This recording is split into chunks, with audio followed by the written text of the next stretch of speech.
எல்லோருக்கும் வணக்கம். இன்றைக்கி மேங்கோ ஸ்வீட்ஸ் எப்படி செய்யலாம்னு சொல்லிட்டு பார்க்கலாம் வாங்க.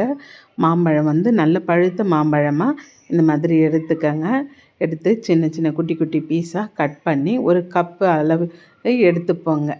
நம்ம மெஷர்மெண்ட்டு அதே அளவு தான் எல்லாமே எடுக்க போகிறோம். சர்க்கரை, தேங்காய் துருவல், பால் பவுடர், இதுதான் நம்ம சேர்க்க வேண்டிய பொருள்.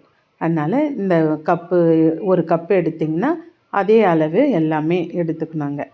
இப்போ ஒரு கப்பு எடுத்தோம் இல்லைங்களா, அதே கப் அளவு சர்க்கரையை மிக்ஸி ஜாரில் போட்டு பொடி பண்ணி எடுத்துக்கலாம். அது கூடவே 5 ஏலக்காவையும் சேர்த்து அரைச்சி எடுத்துப்போங்க.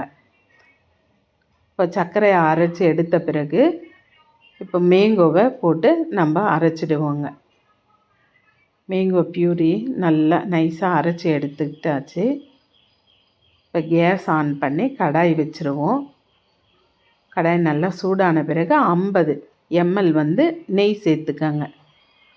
நெய் நல்லா உருகின பிறகு நம்ம அரைச்சி வச்ச மாம்பழத்தை சேர்த்துடணுங்க. நல்லா ஒரு கரண்டி வச்சு கலந்து கொடுத்துட்டே இருங்க. இந்த பச்சை வாடெல்லாம் இல்லாமல் நல்லா வேகணுங்க. அந்த நெய்யிலேயே இந்த மாம்பழம் வெந்துடணும். இப்போ பொடி பண்ணி வச்சுருக்க சர்க்கரையை சேர்த்துருவோங்க. நல்லா கலந்து கொடுத்துங்க. ட்ரை கோகோனட் கடையில் இருந்தால் வாங்கிக்கோங்க. நான் வீட்டிலையே நம்ம துருகின தேங்காவை நல்ல நைஸாக மிக்ஸி ஜாரில் அரைச்சி எடுத்துக்கினேன். ஒரு கப்பு மில்க் பவுடர் சேர்த்துருக்கேங்க. இப்போ அது கூடவே நல்லா கை விடாமல் அப்படியே நல்லா கலந்து கொடுத்துட்டே இருங்க. அல்வா பதத்துக்கு வரணுங்க. பாதாம் அல்வா இருக்குது இல்லைங்களா, அந்த மாதிரி சுருண்டு வருங்க. அந்த ஸ்டேஜில் ஒரு சிட்டிக்கை உப்பு சேர்த்துப்போங்க.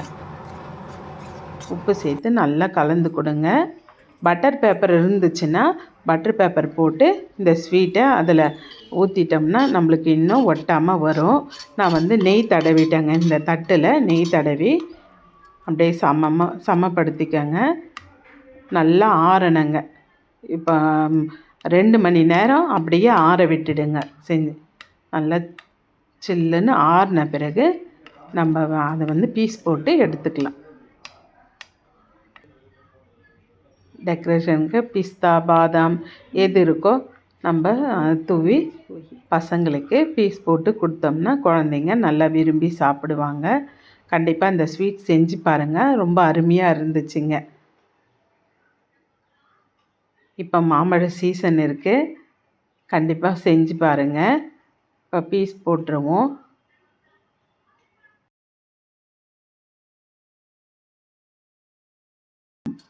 பாலோட டேஸ்ட்டு, இந்த தேங்காய் துருவல் போட்டோம் இல்லைங்களா, அதோட ஸ்வீட்டு டேஸ்ட்டு எல்லாம் சேர்ந்து சூப்பராக இருந்துச்சுங்க இந்த ஸ்வீட்டு. பட்டர் பேப்பர் இருந்தால் இன்னும் நல்லா ஒட்டாமல் அப்படியே வந்திருக்கும். இருந்தாலும் பரவாயில்ல, நல்லா வந்துச்சுங்க. நல்லா இருக்குது. கண்டிப்பாக ட்ரை பண்ணி பாருங்கள். உங்களுக்கு இந்த வீடியோ பிடிச்சிருந்தா லைக் பண்ணுங்கள், ஷேர் பண்ணுங்கள், கமெண்ட் பண்ணுங்கள். மறக்காமல் சப்ஸ்கிரைப் பண்ணுங்கள்.